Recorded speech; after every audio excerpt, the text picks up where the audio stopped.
I call Reno Tirikatne. Oh, thank you, Mr. Chair. I'm pleased to take a call on part 2 of this bill.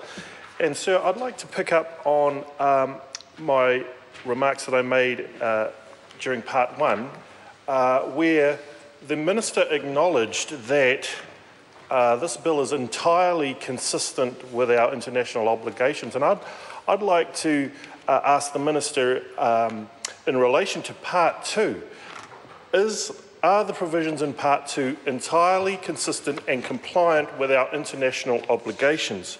Because, sir, the actual proposals upon which this part 2 are based upon was based on the Ministry of Justice and 17 other government departments, and the proposals that were put forward were subject to the biggest legal disclaimer that I have ever read in my life. And it actually, I'm amazed that the government's advice, the government's ministries, an all-of-government approach to this legislation, and there was a monstrous disclaimer from the ministry on their own proposals. And yet those proposals, sir, form the basis of this legislation and the basis of the enactments that are contained in part 2. So I would like the Minister to rise to her feet and to reassure the public of New Zealand that all of the international obligations, the treaties, conventions, protocols, whether they be OECD or through the UN, that those international commitments that we've been made are, as she has mentioned in relation to part 1, entirely compliant. Because if her own officials have to hide behind legal disclaimers and not take responsibility for the advice that they give in recommending proposals for this legislation, then how can we, this Parliament and the people of New Zealand be clear? Now, I know that genuine efforts have been made through the Select Committee to implement these provisions, sir.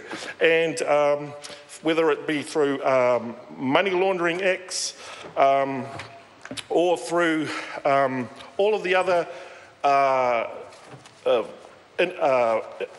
all of the other subsequential amendments that are being made to a host of other pieces of legislation. I believe it's 12 pieces of legislation in total. So there are, and the bulk of those amendments, sir, fall under this part 2. But I return to the point. This piece of legislation and the provisions in part 2, which give effect to many different provisions around money laundering and other legislative provisions, sir, are all based on New Zealand being compliant and ratifying international commitments that we have made.